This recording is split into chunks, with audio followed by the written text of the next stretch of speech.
কোন এক শুভাকাঙ্ক্ষী আজকে খুব গুরুত্বপূর্ণ একটা কমেন্টস করছেন। আমার বয়স 21 বছর 2 মাস, অর্থাৎ 21 বছর 2 মাস। আমি কখনো যৌন মিলন করি নাই, কারণ আমার লিঙ্গ অনেকটা ছোট। সেটার জন্যই আমার স্ত্রী আমাকে মিলন করতে দেয় না। এটার কোনো পদ্ধতি আছে কি?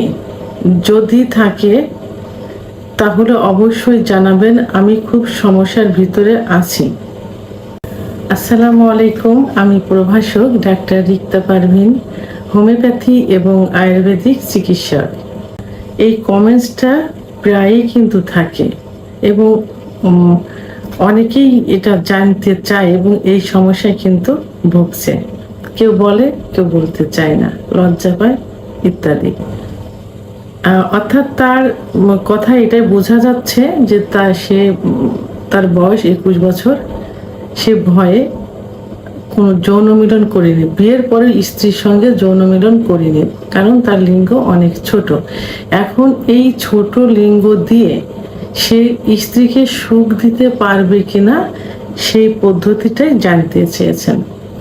ধন্যবাদ অনেক সুন্দর একটা কমেন্ট করার জন্য। তো বাংলাদেশ সহ এশিয়া মহাদেশের পুরুষের লিঙ্গের গড় সাইজ 6.2 ইঞ্চি।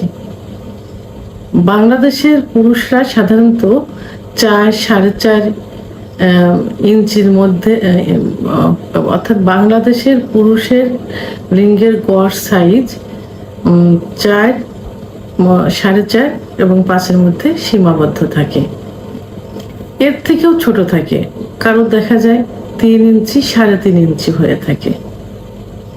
আবার কারো একেবারে ছোট থাকে, যেটা 2.5 ইঞ্চি, 2 ইঞ্চি। এটাকে মাইক্রো পেনিস বলে, অর্থাৎ ছোট পেনিস। তো এখন এই ছোট পেনিস দিয়েও কিন্তু স্ত্রীকে সুখ দেওয়া সম্ভব হয়। আমাদের প্রথমে জানতে হবে যে স্ত্রীদের যোনিপথের কোন জায়গা জি স্পট জায়গা থাকে, অর্থাৎ সুখের বিশেষ একটা জায়গা থাকে যেখানে স্পর্শ করলে মেয়েরা খুব দ্রুত সেক্স উত্তেজনায় উত্তেজিত হয় এবং সহজে বীর্যপাত হয়। এই জি স্পট জায়গাটা যারা একটু বেটে মেয়ে থাকে তাদের 1.5 থেকে 2 ইঞ্চির মধ্যে সীমাবদ্ধ থাকে। যোনির মুখ থেকে ভিতরে 1.5 থেকে 2 ইঞ্চি। আর যারা লম্বা থাকে তাদের 2 থেকে 2.5 ইঞ্চির মধ্যে সীমাবদ্ধ থাকে যোনির মুখ থেকে। এবং এর অবস্থানটা কোথায় থাকে? এর অবস্থান থাকে যোনির ভিতরে উপরের দিকে। প্রসাবের জায়গা ঠিক নিচ বরাবর থাকে, অর্থাৎ নিচেই থাকে রেকটাম বা মলদ্বার, 2 পাশে থাই বা রান থাকে। তার উপরে যে প্রসাবের যে জায়গা থাকে তার ঠিক নিচ বরাবর এই জি স্পট জায়গাটা থাকে।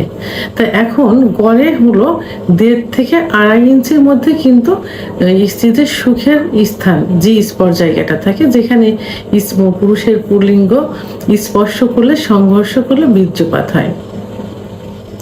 তাহলে এই যে 2.5 ইঞ্চি, 2 ইঞ্চি লিঙ্গ দিয়েও কিন্তু স্ত্রীকে সুখ দেওয়া সম্ভব। কিভাবে করতে হবে? একটু টেকনিক অবলম্বন করতে হবে। যখন সহবাস করবেন এই মাইক্রোপেনিসের পুরুষ, তখন তার লিঙ্গটা নিচের দিকে ধাবিত না করে, অর্থাৎ রেকটামের দিকে ধাবিত না করে উপরের দিকে, অর্থাৎ প্রসাবের নালীর উপরের দিকে, অর্থাৎ যোনির ভিতরে উপরের দিকে ওয়ালে ধাবিত করতে হবে, অর্থাৎ সেখানে ঘর্ষণ করতে হবে। তাহলে 1.5 ইঞ্চি, 2 ইঞ্চি, 2 ইঞ্চি, 2.5 ইঞ্চি লিঙ্গ দিয়েও কিন্তু স্ত্রীকে সুখ দেওয়া যাবে। উপরের দিকে ধাবিত করে কয়েকবার ঘর্ষণ দিতে হবে এবং স্ত্রীকে পর্যাপ্ত আদর করতে, অর্থাৎ ফোর পেলে করতে হবে। এই টেকনিকটা হলো সহবাসের পূর্বে স্ত্রীকে প্রচন্ড ফোর পেলে করতে হবে, অর্থাৎ আদর করতে হবে। আদর করার কিছু কিছু জায়গা আছে যে জায়গায় স্পর্শ করলে স্ত্রীরা খুব সহজেই উত্তেজিত হয় এবং অর্গাজম হয়। তা এখন মাইক্রো প্রিন্সের এই পুরুষেরা স্ত্রীকে এত পরিমাণে ফুলফিল করবে যেন 2-3 বার অর্গাজম হয়, অর্থাৎ কামরাজ বেরিয়ে যায়। তখন স্ত্রী নিজেই বলবে যে এখন তুমি সহবাসে আসতে পারো। তখন কি করবেন?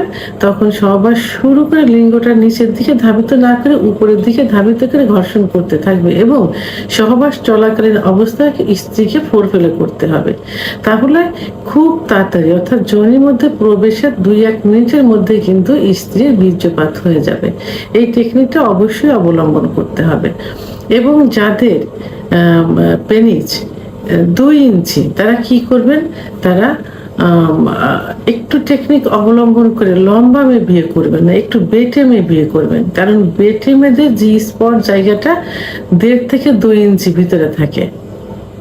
আর যাদের 2 থেকে 2.5 ইঞ্চি পেনিস থাকে তারা আপনারা মিডিয়াম সাইজের মেয়েদের বিয়ে করতে পারেন, কারণ 2.5 ইঞ্চির উপরে কিন্তু জি স্পট জায়গা থাকে না।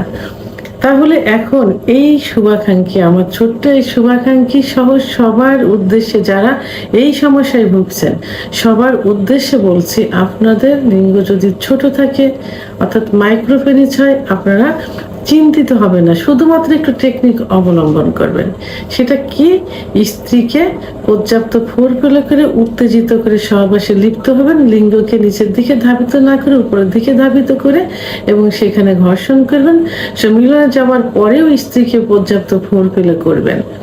এই কিছু টেকনিক অবলম্বন করলে খুব দ্রুত স্ত্রী বীর্যপাত হয়ে যাবে। ভিডিওটি সম্পর্কে যদি কোনো মতামত থেকে থাকে অবশ্যই কমেন্টসের মাধ্যমে জানাবেন। আর ভিডিওটি ভালো লাগলে লাইক, কমেন্ট, সাবস্ক্রাইব করে আমার সঙ্গে থাকুন। আল্লাহ হাফেজ।